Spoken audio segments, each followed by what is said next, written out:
Te doy la bienvenida a Fisiopodcast, la plataforma divulgativa de fisioterapia donde ocasionalmente tenemos la oportunidad de sentarnos a charlar con diferentes profesionales del sector.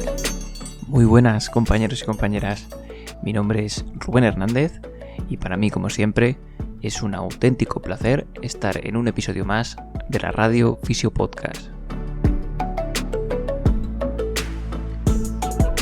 En el episodio de hoy, el episodio 23, tengo la suerte y la gran oportunidad de traeros a Maelán Fontes.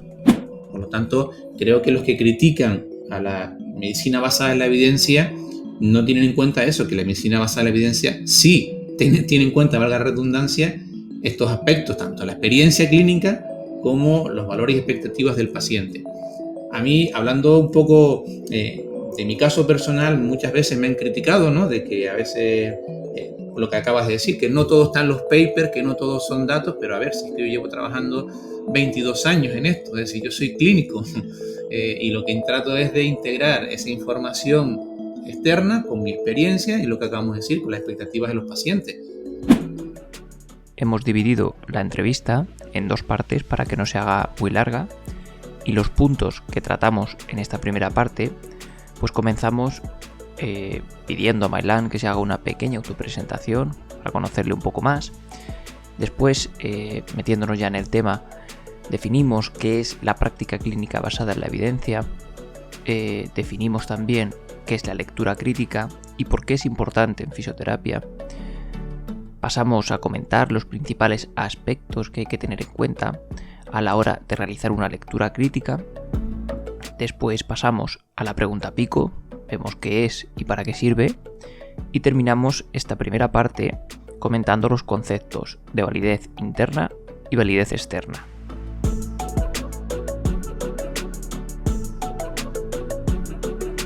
Desde aquí, un mensaje rápido para nuestro patrocinador, Fisiofocus, formación especializada en fisioterapia.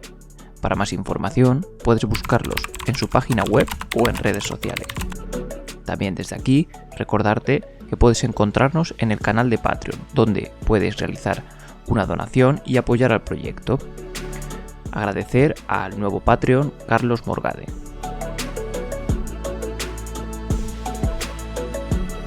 Sin más, vamos con el episodio. Espero que lo disfrutéis tanto como nosotros hicimos grabándolo y especialmente que saquéis algo en claro. También aprovecho para daros mucho ánimo en esta situación que parece que poco a poco empieza a estabilizarse, así que mucho ánimo y poco a poco que saldremos de esta. Vamos con el episodio. Esto es Fisiopodcast.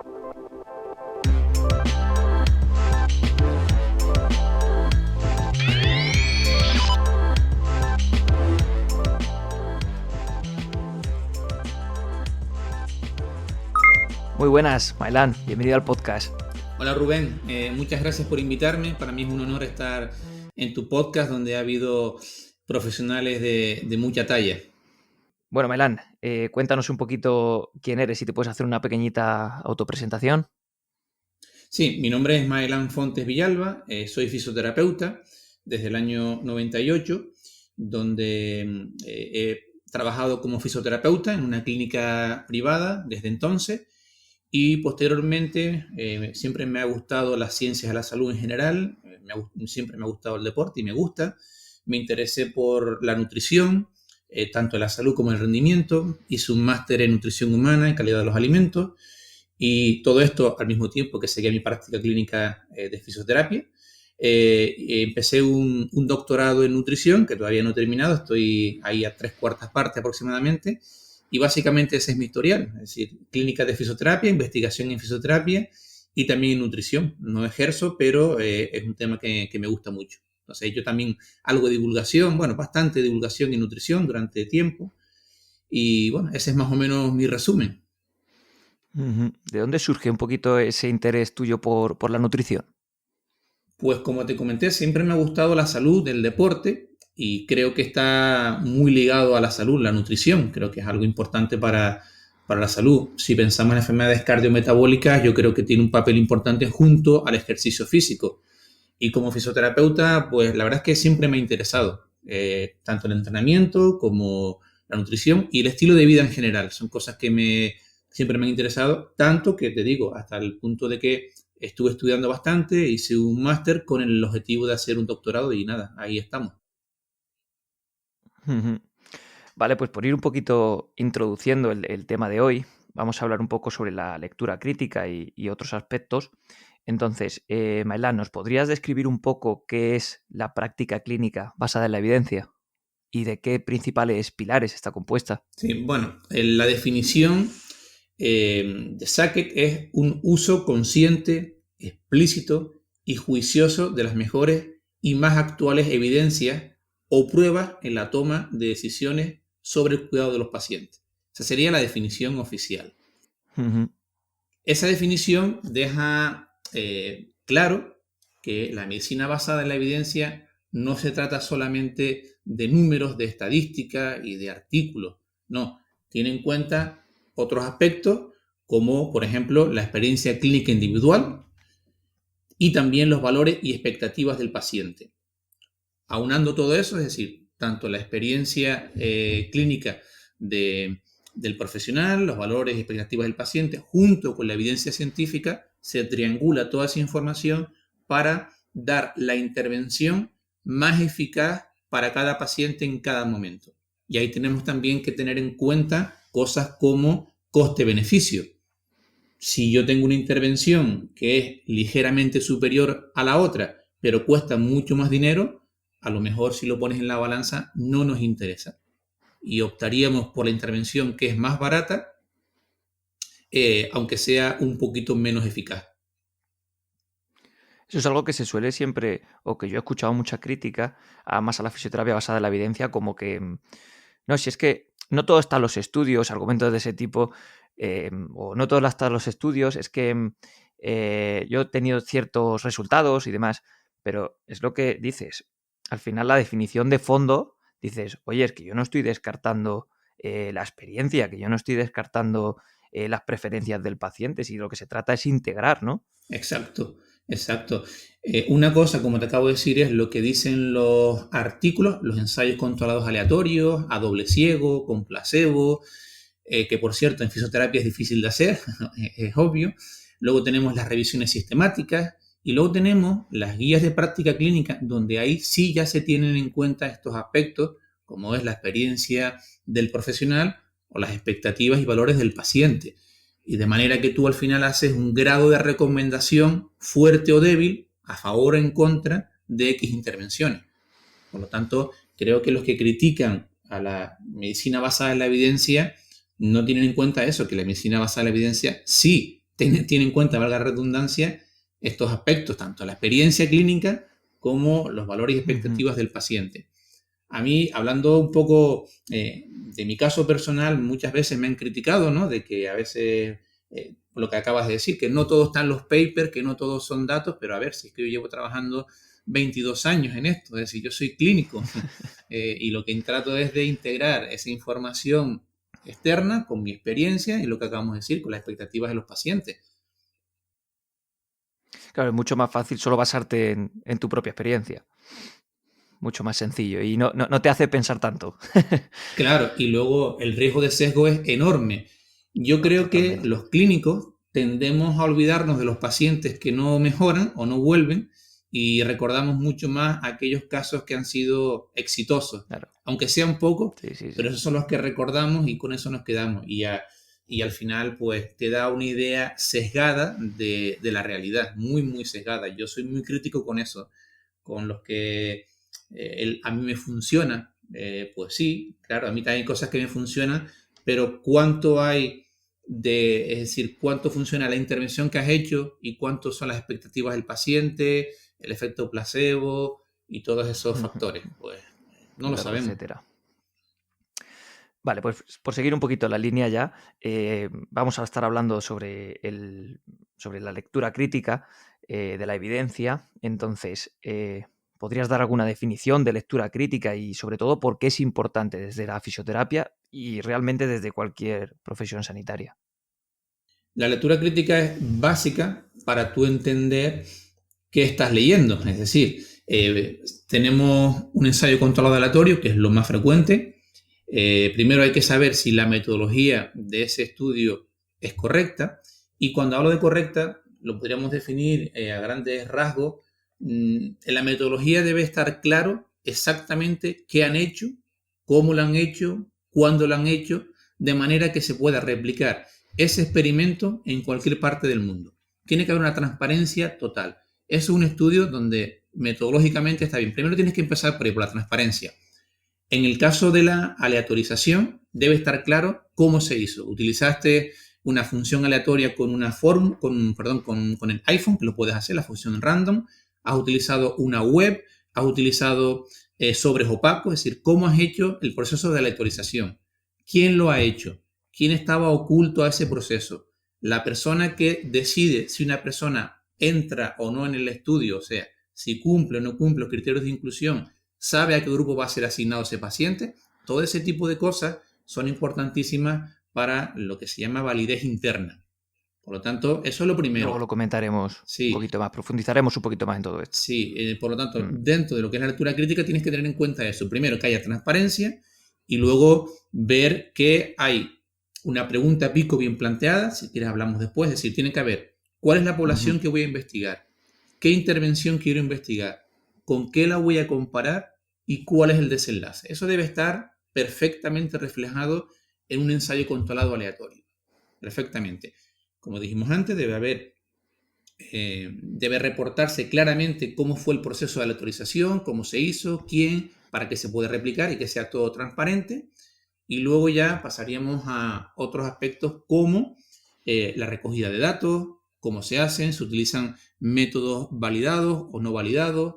Y luego, en cuanto a los resultados, lo más importante es tener un desenlace primario. Eso es súper importante, porque con base en ese desenlace primario se calcula el tamaño de la muestra del estudio. Un estudio, ¿por qué en un grupo hay 15 y 15 y no hay 27 y 27? Pues eso depende de unas fórmulas matemáticas que te dicen qué muestra mínima debes tener para que si hay una diferencia la puedas detectar a nivel estadístico. Y eso se hace con base en el desenlace primario. Por lo tanto, tú dices, bueno, yo espero encontrar entre la intervención A y la intervención B una diferencia de 3 puntos en la escala visual analógica, por ejemplo, ¿no? Una desviación estándar X. Con esa información tú ya tienes un tamaño de la muestra. Por lo tanto, necesitas tener un desenlace primario, saber cuál es el tamaño de la muestra, cómo lo han calculado, y luego dentro del resultado tienes que saber cuál es la diferencia entre grupos. Cuando hablemos de un estudio debemos tener reportado claramente entre A y B una diferencia de X, con una desviación estándar de X y unos intervalos de confianza. Fíjate que si tienes esa información, ya ni siquiera haría falta el valor de la P. O sea, una vez que tú tengas la diferencia entre grupos y el intervalo de confianza, ya sabes la precisión de esa estimación y ni siquiera haría falta el valor de la P, que muchas veces se basan solamente en el valor de la P. Una cosa que nos debería hacer reflexionar o tener cuidado es cuando en un resumen te pone que hubo una diferencia entre un grupo y otro y te pone un valor de la P.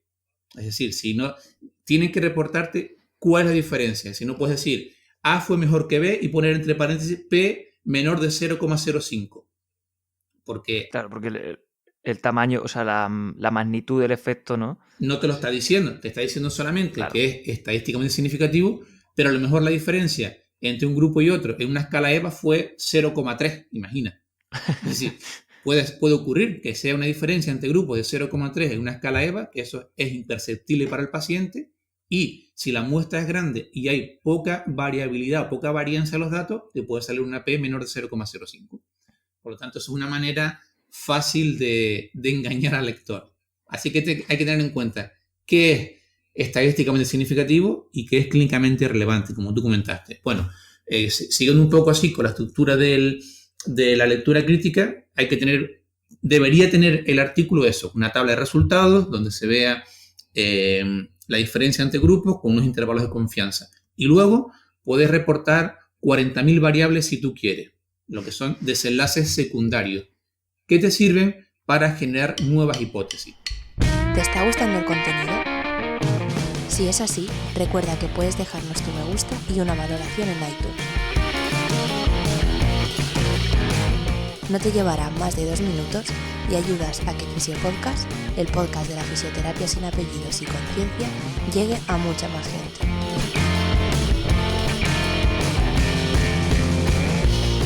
No te entretengo más, volvemos con el episodio.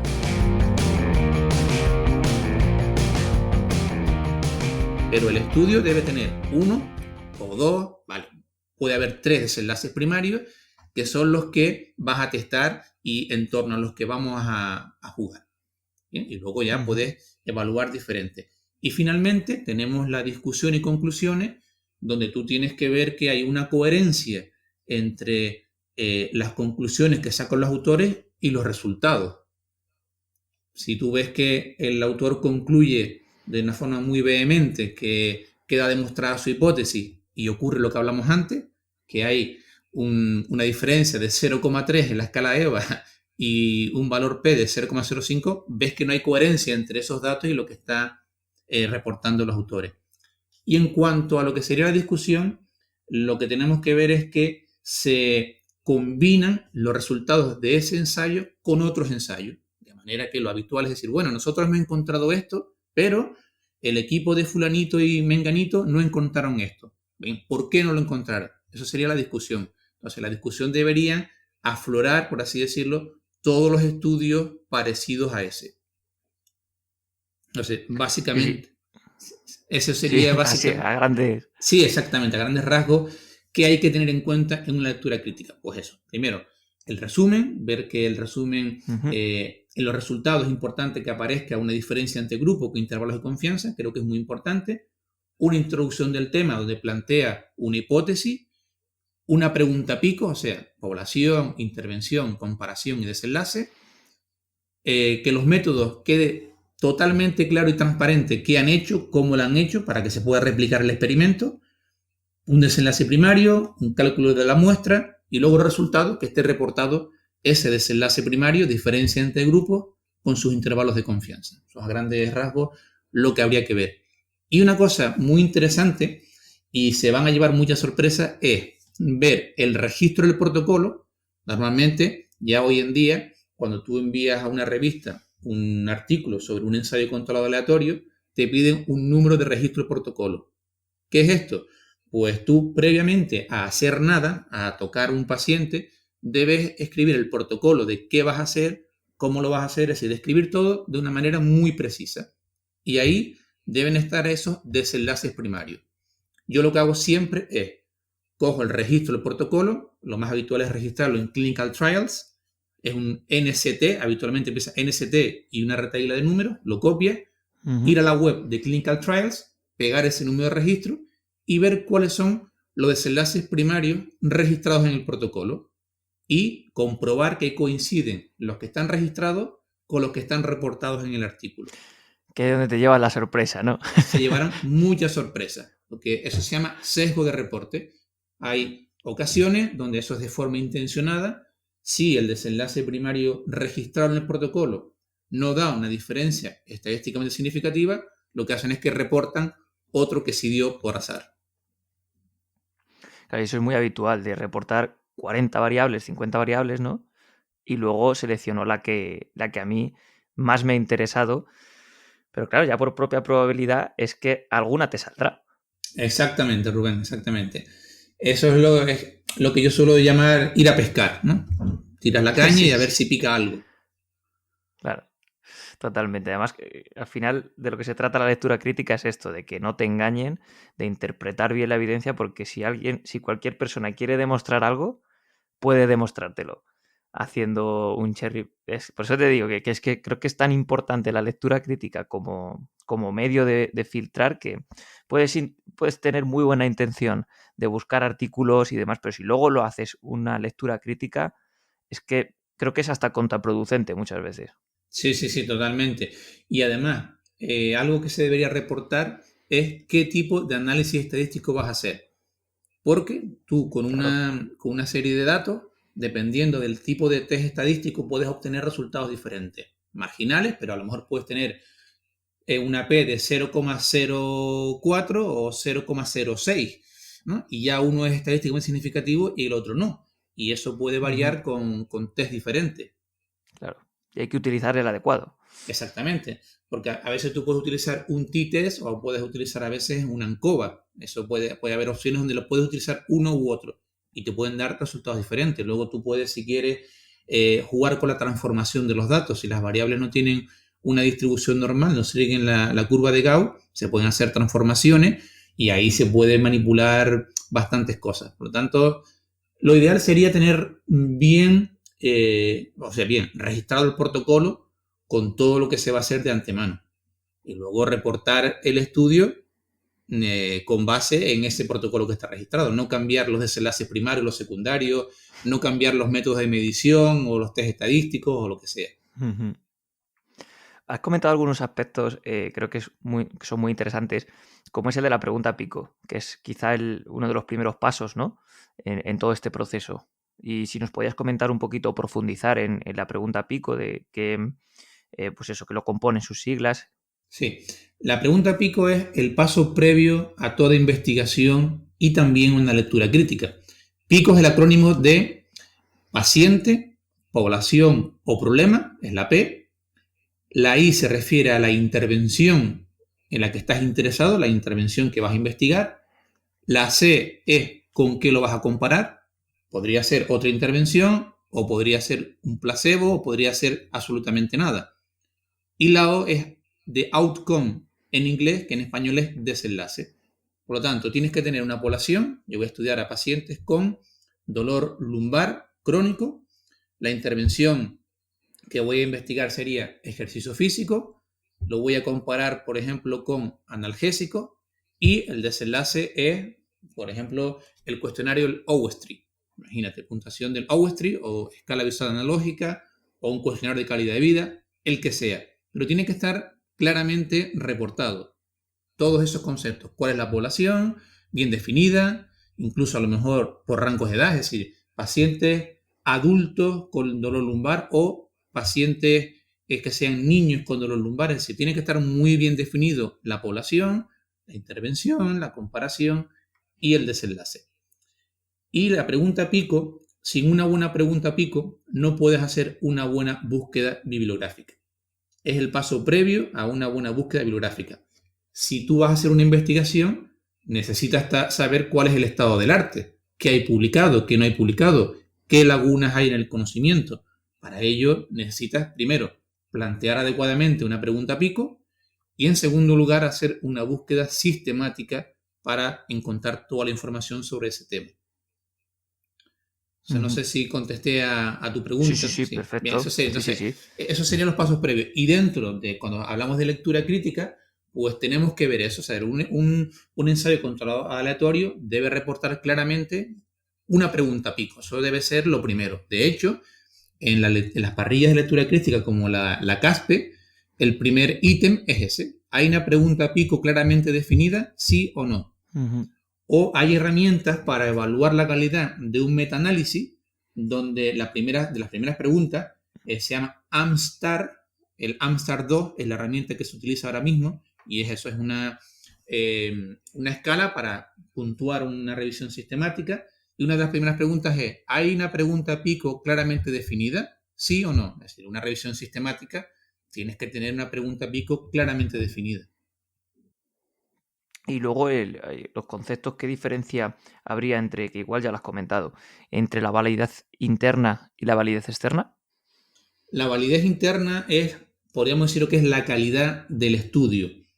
Y podemos utilizar para ello escalas como la escala Pedro, donde son 11 ítems, aunque puntúan solamente del 2 al 11, el primero no puntúa, y te da una puntuación del 0 al 10. A partir de 6 significa que el estudio tiene una calidad buena para considerar que tiene buena calidad. Eso es la validez interna, que es lo que habíamos hablado hasta hace poco, es decir, si la metodología es adecuada, si tiene un desenlace primario, si han hecho un cálculo de la muestra, si hay sesgo de reporte, si el que decide si un paciente entra o no en el estudio sabe a qué grupo va a ser asignado o no, o sea, si hay una ocultación de la asignación. Todo eso te da la validez interna para tú tener confianza en los resultados. Cuanto más puntuación tenga la escala Pedro de un estudio, más confianza vamos a tener en esos resultados. Y luego, la validez externa es ver si esos resultados son aplicables a mis pacientes. Porque, aunque parezca obvio, hay que recalcar que un estudio es una muestra de una población diana, que en teoría debería ser representativa, pero no siempre lo es. Y eso, la validez externa es ver si dentro de los criterios de inclusión son pacientes de mi edad, y a lo mejor no es el sexo con el paciente que yo trato diariamente, a lo mejor es un estudio en hombres y yo trato solamente a mujeres, por poner un ejemplo, o no tienen la edad, o no tienen las comorbilidades que tienen mis pacientes, a lo mejor son pacientes sanos, pero yo trato con pacientes que tienen problemas cardiometabólicos, por lo tanto, los resultados de ese estudio o revisión sistemática no los puedo exportar a mis pacientes. Eso sería la validez externa. Hasta aquí el podcast de hoy. Si te ha gustado el contenido y crees que puede servirle a más gente, se agradece que lo compartas. Te recuerdo que para estar al tanto de futuros episodios, puedes seguirnos en redes sociales y suscribirte a nuestra lista de correos en www.rubenhfisio.es. Gracias por tu tiempo y nos vemos en el próximo.